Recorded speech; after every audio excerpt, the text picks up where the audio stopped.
Please don't forget subscribe to the channel and hit the bell to get notified of new daily videos. I'm Caleb Thorne, a bespoke furniture maker. I poured my life into wood, crafting pieces that would last generations. For 5 years, I poured even more into Sarah Vance, a woman I met through a niche online forum dedicated to digital artistry. She was captivating, full of grand ideas, but her passion soon shifted from digital painting to MetaVerseia, a sprawling, high-end virtual world where social status was measured by rare digital assets and intricately designed virtual properties. I believed in her truly. I saw the potential, the creativity she could have applied, so I supported her. My workshop, my tools, my hands-on craft became secondary to funding her virtual empire. I paid for her premium MetaVerseia subscriptions, the high-end gaming rig she demanded, the limited edition digital fashion items she needed for her persona, even commissioning real-world artists to inspire her virtual designs. All our living expenses, my car, the roof over our heads, it all came from me, while she spent 12 hours a day meticulously designing her virtual manor of whispers and curating her digital artifact collection. I was told it was an investment, that her influence and creations would eventually pay off. My life was becoming hers, but in a virtual realm I barely understood. The breaking point arrived a few weeks ago. She wanted to buy an ultra-rare celestial garden asset for her virtual manor, an item I knew cost thousands in real-world money. I told her I just couldn't do it, not right now. My latest commission was delayed and my savings were depleted. She lashed out, calling me unsupportive, a block to her artistic vision. Later that night, while she was showering, her tablet buzzed. It was open to her private comms. A message from someone named The Archon popped up.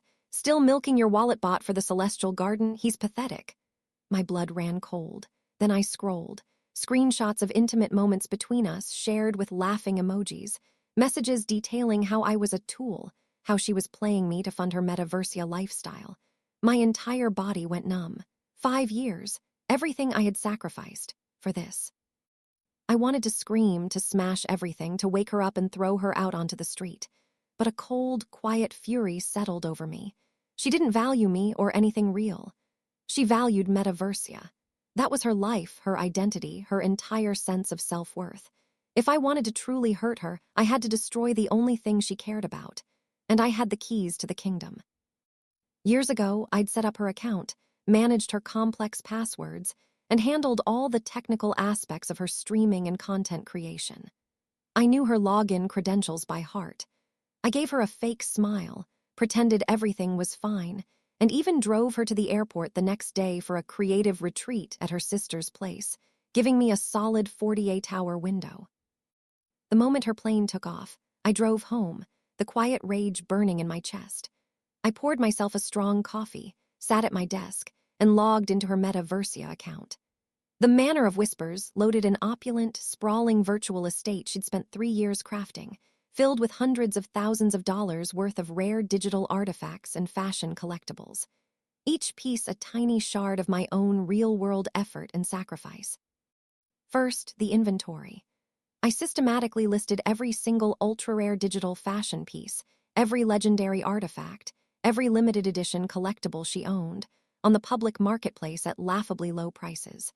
Most were gone in seconds, converted into low-tier MetaVerseia credits. I then took those credits and proceeded to buy thousands upon thousands of the single most worthless, derided item in the game, common pebbles. Her vast virtual inventory, once a treasured trove of exclusivity, was now stuffed to the brim with useless, gray stones. Next, her Manor of Whispers. It stood as a monument to her virtual arrogance. With a few clicks, I initiated the Deconstruct Property command. Walls evaporated, ornate gardens vanished, the grand ballrooms and exclusive viewing galleries crumbled into digital dust. 3 years of artistic vision, gone. There was no insurance for virtual real estate. She'd have to start from scratch with no assets.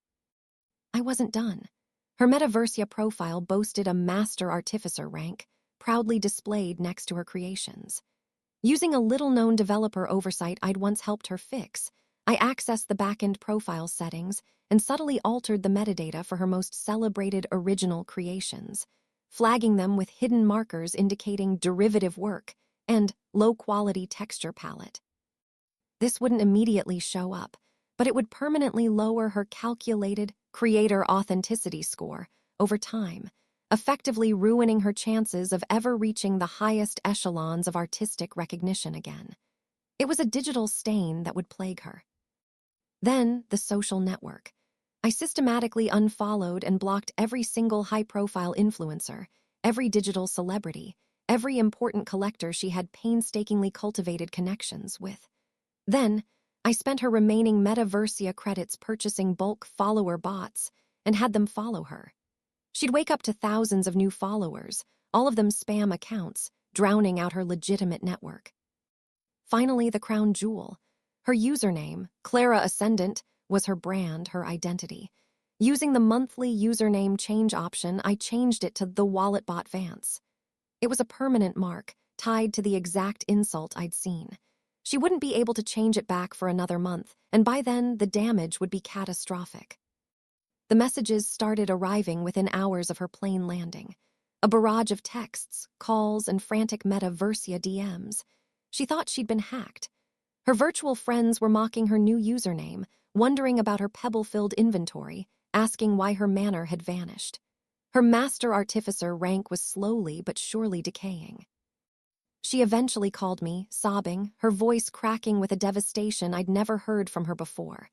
"My manor, my collection, my name, what did you do?" "I deleted your life, Sarah," I said, my voice calm, devoid of any emotion. "Just like you deleted mine." I listened as her world came crashing down. The public ridicule, the loss of her carefully curated influence, the realization that her legacy was gone. She tried to rebuild, but her reputation was shattered, her virtual wealth non-existent, and every new digital creation was now subtly devalued by the hidden mark I'd placed. Her manor of whispers was nothing but a memory, her inventory a mountain of useless pebbles. Her MetaVerseia life, which she valued more than anything in the real world, was over. I haven't heard from her in months, and frankly, I don't care to. I've sold off the bespoke furniture I was saving for our home, moved into a smaller place, and poured myself back into my craft. My hands are busy, my mind is clear, and the quiet satisfaction of seeing justice served is a far more tangible reward than any virtual glory. She chose to live in a digital fantasy built on lies. I simply logged her out for good. If you enjoyed this video, please hit the thumbs up button to like it. And please do subscribe to support the channel.